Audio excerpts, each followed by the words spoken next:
Xin chào cả nhà, cả nhà mình khỏe không?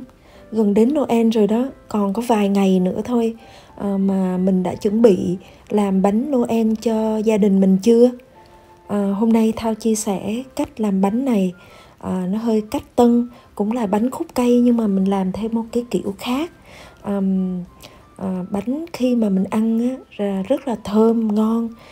Tại vì cái kem lót của mình nó làm bằng bơ, làm bằng kiểu giống kem bơ á, thì cái kem bơ này Thao có chia sẻ vào cái video trước.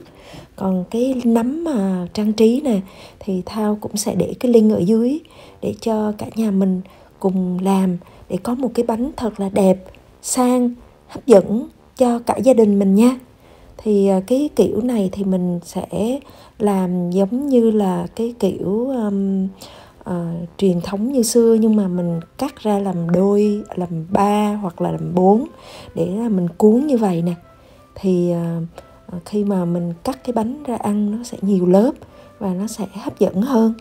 Thì trong video này Thao sẽ chia sẻ từ A đến Z, cộng thêm những cái link mà Thao làm lần trước á, để cho tất cả mọi người nếu mà muốn làm bánh thì cũng sẽ làm bánh được nha.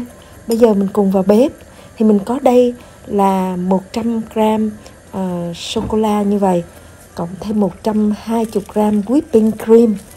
Thì mình bỏ lên bếp mà giống như là mình để cách thủy á, để cho nó không có bị động á.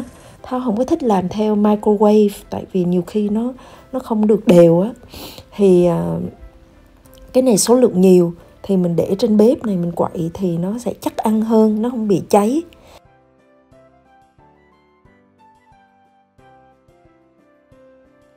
Khi mà mình có được hỗn hợp này rồi thì mình là xong nha các bạn. Mình cứ để vậy ở nhiệt độ phòng nha. Mình chuẩn bị đây là 3 muỗng súp sữa nóng và 3 muỗng súp cà phê 3 trong 1 là instant coffee.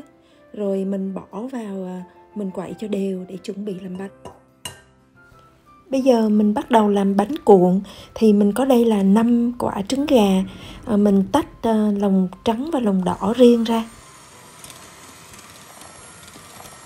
Mình dùng máy để đánh lòng đỏ trước. Mình đánh lòng đỏ một chút xíu, xong sau đó mình sẽ bỏ 40g đường vào.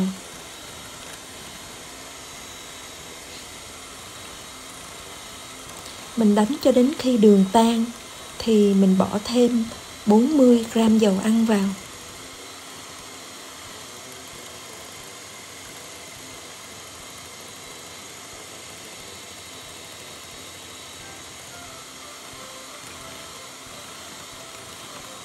Mình đánh hỗn hợp này cho đến khi nào nó chuyển qua màu vàng lạc, có nghĩa là nó cũng bong lên á, thì mình bắt đầu mình bỏ hỗn hợp cà phê vào. Gần Noel và Tết Tây rồi, sắp sửa giao thừa nữa. Cả nhà mình có đi đâu chơi không nè? Thao thì cũng không có đi đâu nhiều, mình chỉ dành thời gian cho gia đình, các con với lại mẹ của Thao. Nhưng làm gì thì làm chứ cả nhà mình cũng tự nhắc nhau là phải giữ sức khỏe của mình. Tại vì cuối năm nè, tiệc tùng nhiều nè, rồi mùa lạnh nè, rồi dễ bị flu á, rồi lây nhau á nha. Thao có đây là 80g bột làm bánh và 2 muỗng súp bột cacao. Thì nếu mà có bạn không có thích bột cacao á, thì mình khỏi bỏ vào, và mình thế vào là 2 muỗng súp bột làm bánh nha. Mình dùng rây để bỏ bột vào hỗn hợp trứng.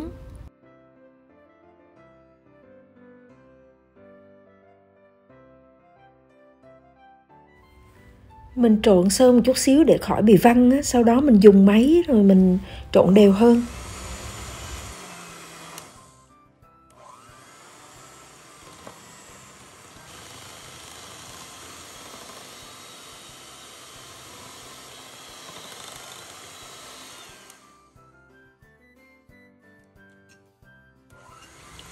Bây giờ mình quay qua đánh lòng trắng trứng, mình để tốc độ cao nhất Rồi mình đánh cho đến khi nào nó nổi bọt mà giống như xà phòng vậy đó, nổi bọt lớn lên vậy đó, thì mình từ từ mình bỏ đường vào.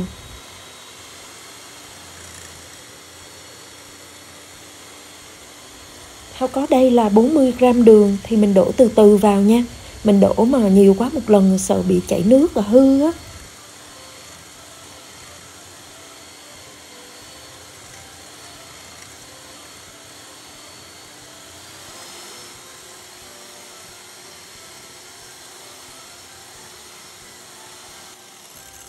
Mình đánh cho đến khi nào mà mình thấy là cái lòng trắng nó đặc và nó có gợn sóng.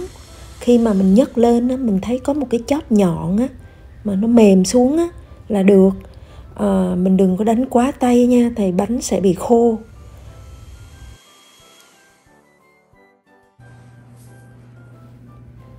Sau đó mình chia 1/3 mình bỏ vào trong hỗn hợp trứng lòng đỏ hồi nãy. Mình trộn cho đến khi hỗn hợp đều lại với nhau và có một màu đồng nhất.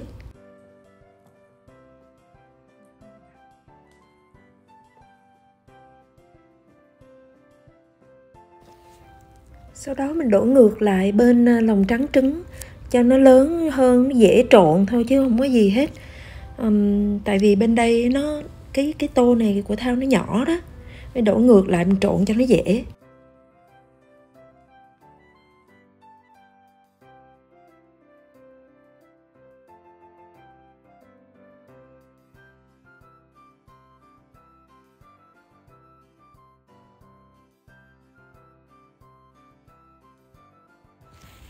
Sau khi mình trộn đều rồi thì mình bắt đầu bỏ vào khay. Khay này của Thao là 45-33 cm, tương đương với lại 17-13 inches.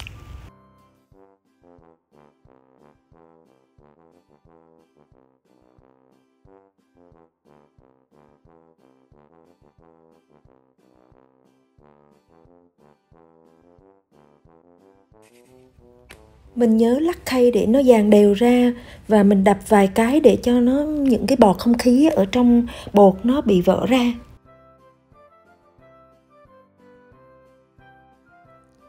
Mình sẽ nướng ở nhiệt độ 350 độ F tương đương với lại 177 độ C trong vòng 14 phút. Và đây là sau 14 phút bánh đã chín.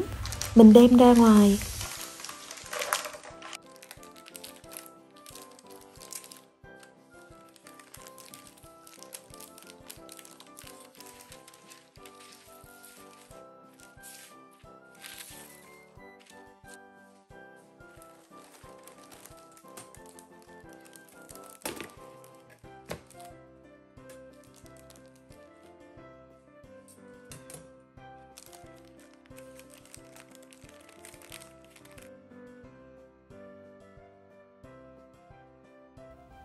Bây giờ thì mình đã lấy bánh ra khỏi khay và mình dùng dao mình cắt bớt những cái phần mà nó khô ở rìa bên cạnh á.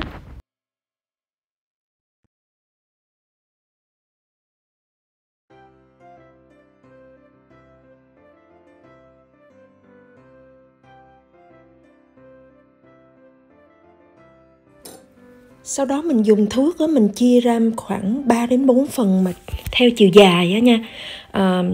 Thao thấy là 4 phần thì nó đẹp hơn 3 phần. Thao chia làm 3 phần. Thì cái thân cây của mình á nó ít rộng hơn. Còn nếu mà mình làm 4 phần thì thân cây của mình nó bự hơn. Bây giờ mình cắt dọc theo chiều dài 3 phần bằng nhau.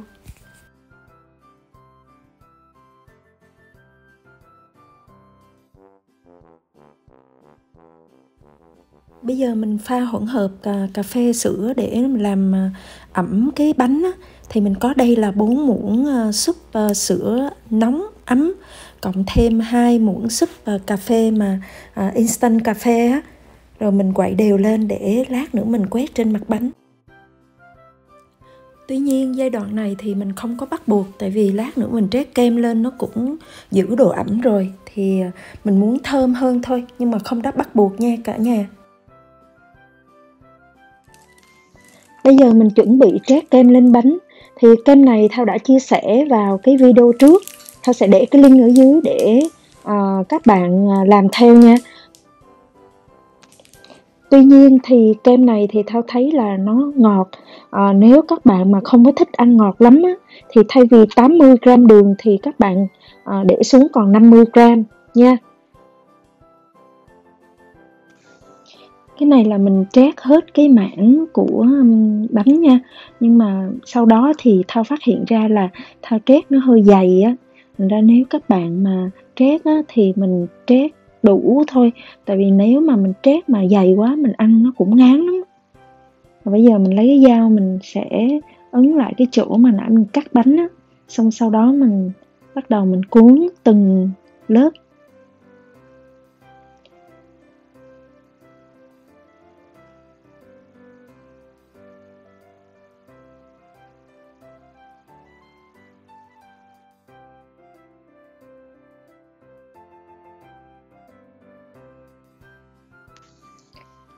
Lớp thứ hai thì mình cũng không có cần là phải cuốn trước mà mình cuốn trực tiếp lên trên cái lớp thứ nhất luôn.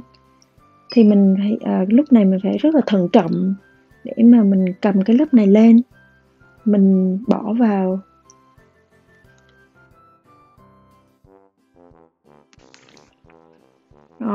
Ngay cả giai đoạn này là hồi hộp lắm nè, không thở luôn á nha.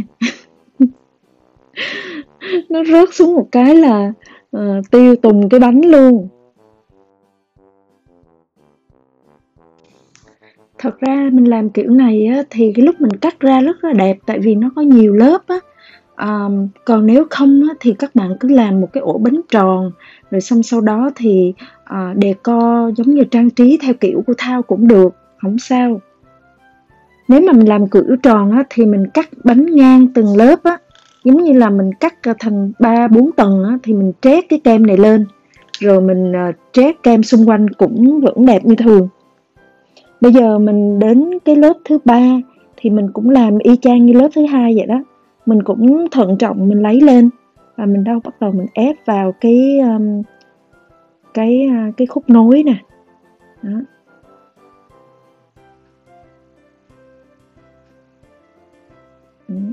Khúc nối thì cái lớp thứ ba các bạn cũng thấy là nó hơi cao hơn tại vì cái trong lúc mà mình đo á, thì nó cũng hơi không có được chính xác á, thì nó cao hơn một chút xíu. Thì lát nữa mình cũng sẽ có cách để mà mình giải quyết cái vấn đề này. Còn cái chỗ mà nối mà bị hở ra như vậy nè thì lát mình cứ trét kem nào lên thôi rồi mình sẽ che lại hết, không sao đâu.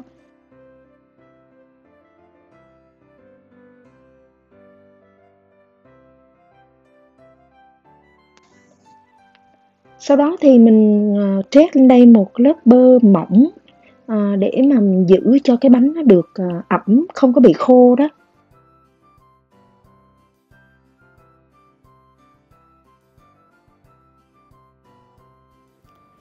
Bây giờ thì mình dùng hỗn hợp mà sô-cô-la và kem tươi mình nấu hồi nãy á, mình trét lên để mà mình làm cái phần mà thân cây.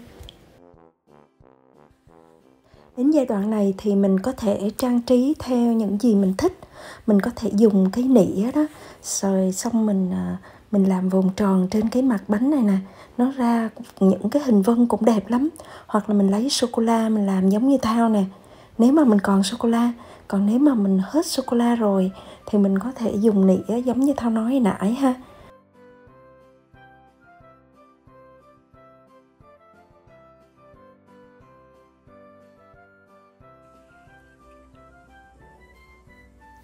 Bây giờ thì mình có thể dùng cái nĩa đó rồi mình tạo ra những cái vân gỗ á, để cho nó thêm phần đẹp mắt.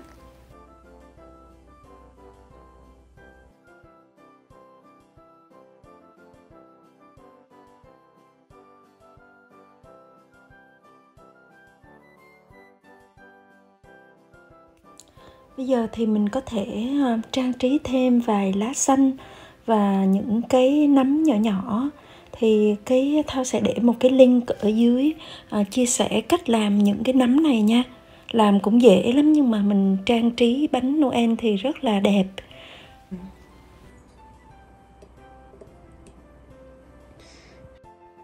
Sau đó thì mình có thể rắc lên đường bột á, để mình tạo tuyết giả.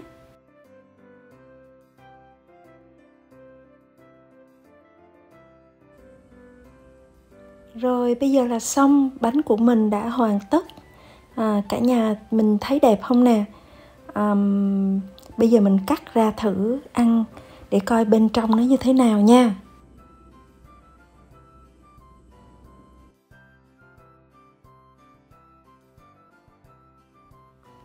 Các bạn biết không, mình rất là ít ăn ngọt, nhưng mà mình thích làm bánh ngọt.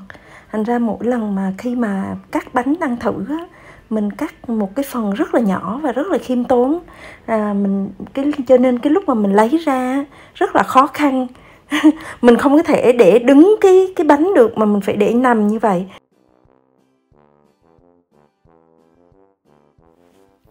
Bánh ăn rất là mềm và béo, ngon. Nếu cả nhà mình ai có thích thì nhớ làm bánh nha. Chúc cả nhà mình làm bánh thật là thành công và đẹp nữa, được nhiều người khen nè. Thôi đã đến lúc Thao tạm chia tay cả nhà mình, và xin hẹn gặp lại tất cả trong những video lần tới. Nếu ai chưa đăng ký thì nhớ đăng ký nha, để nhận được những video mới ra. Xin chào và hẹn gặp lại. Bye.